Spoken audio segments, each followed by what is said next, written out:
Hello my dear students, once again I welcome you all to your history online class.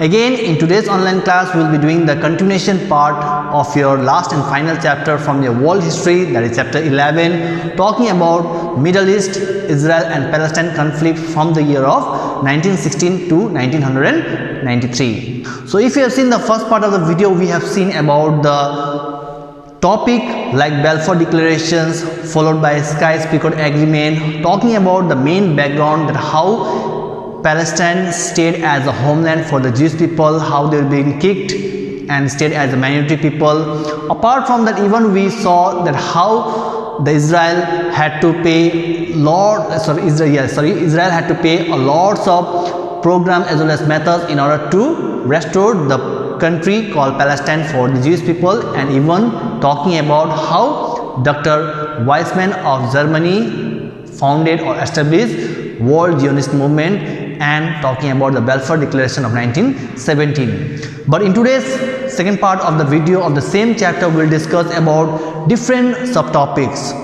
How Israel had a severe war against Egypt, against Syria or against Jordan country, but ultimately they had got victory, and even talking about a respective subtopic. So without wasting time, let's start the class.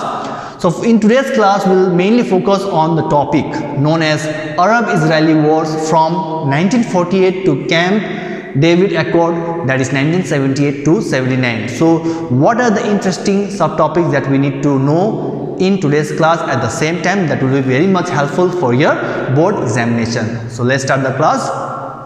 First we will talk about the first Arab-Israeli conflict. Arab-Israel conflict, that means war took place in the year of 1948, but we get to see that how Israel state already they made themselves existence as in the year of 1948 as an independent nation but under the Arabian nation. That we get to see at the same time how the three countries, I already told you about Jordan, Syria and Egypt, how they attacked Israel country in 1948, but in counter-attacking those three countries by Israel, they got victory because they had proper weapons, updated technological like arms, ammunition, which got helpful, which became helpful for them in order to get victory over three countries.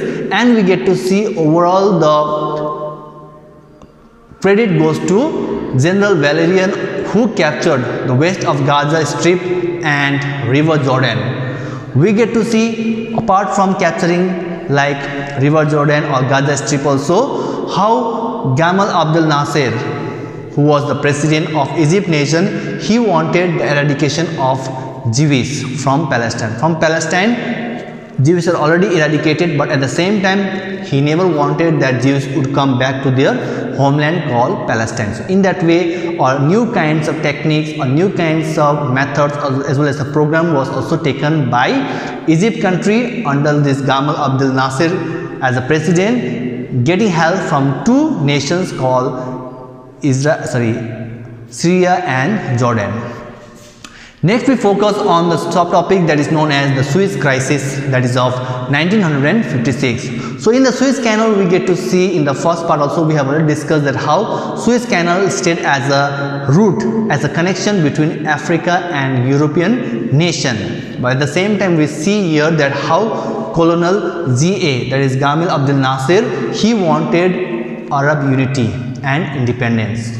At the same time eradicating all the Jewish people from Palestine nation, and he later on organized guerrilla fighter by giving them proper training, proper weapons, arms and techniques that were been taught under his guidance and leadership. Next we focus the year of 1936, which is also very much important because the agreement was signed between Britain and Egypt, having a mutual relation between these two nations, and this agreement was signed in 1936 and it had got a validity for 20 years.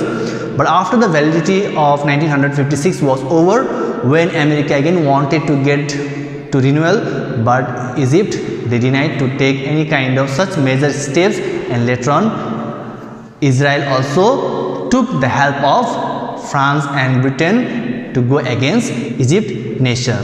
So in this way we get to see over the Israeli joined Anglo-French forces and occupied Gaza Strip of Egypt nation.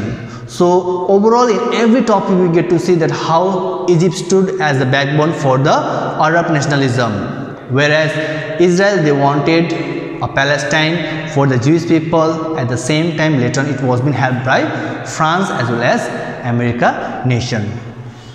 Next we see the topic known as the 6 Days War 1967. 6 Days War. In the world, whenever we talk about any such kind of battle, war, etc., it takes 4 years, 5 years, 2 years, 1.5 years and so many other months. But here not even a week, only 6 days. And within that 6 days there was a war between Israel against the three nations, Syria, Jordan as well as Egypt. So in this also we get to see that how these three nations wanted to crush down this Israel nation with their updated weapons, because they were getting lots of updated weapons from Russia. So even in this we get to see that how Israel was able to keep their backbone, their nations against these three nations, and they got victory over these three, Syria, or we talk about Jordan or Egypt country. So in that matter also within 6 days Israel was able to save their nation from the three countries, from the updated technological weapons. At the same time Israel was able to capture like Golan Heights, Damascus, Sinai, Gaza. So all these were the achievement, the capture that they took from those nations in the 6 days war, that also within 6 days of time. And later on even we get to see that how PLO was founded, which stand as Palestine Liberation Organization and Fateh movement, whose main aim was to go against Israel. But they could not do any such kind of major steps after it was formed, because Israel, after they became independent from the year of 1948, they stood as one of the great nations, though a small nation, but in all the matter, military affair, administration affair, how to counter-attack your enemies, they had got a major idea and innovative ways to handle their enemies.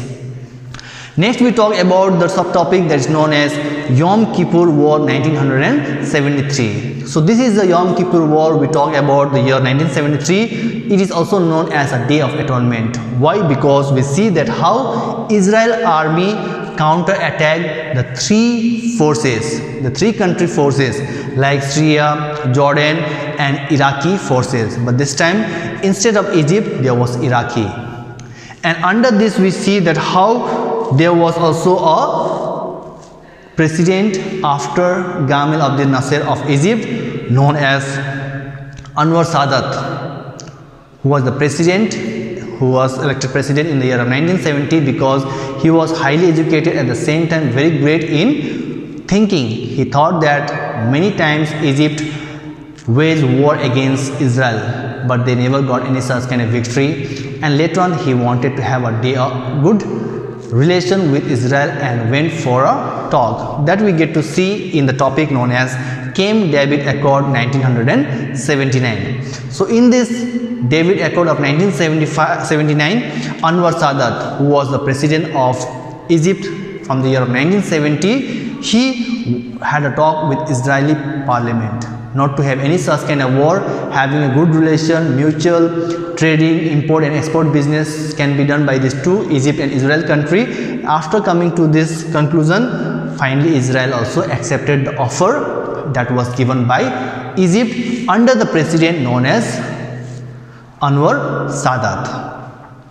And we see that how Jimmy Carter, the US president, during those time also made a formal negotiation between this Israel and Egypt country, where the formal decision was taken in a place called Camp David, coming under the Washington, as we all know, the capital of USA, Washington DC. So that meeting or the conference, the final meeting, forum meeting was conducted in Camp Accord near Washington, the capital of USA. So in this way we get to see overall the war, mutual agreement, secret treaty of respective years with Israel and many other nations.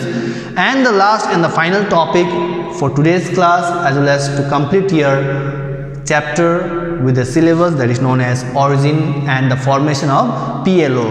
So PLO stands as Palestine Liberation Organization, and it was founded on 20th May 1964, and this PLO has a headquarter in Ramallah, and we get to see that through this organization there was a leader who was a very active leader known as Yasser Arafat, who played a very vital role in order to make lot of changes for the Palestine, but he could not do at that moment, but still he tried to manage whatever he wanted to contribute for this PLO, a new movement for the people during those time of the Arabian nation.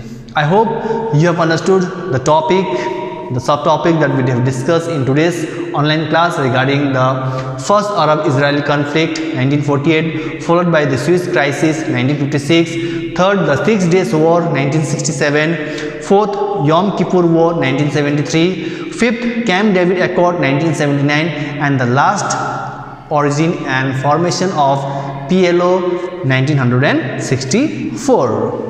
So with these subtopics we end the chapter, and if you have any doubt regarding this chapter you can ask me question. Till then, stay safe and thank you.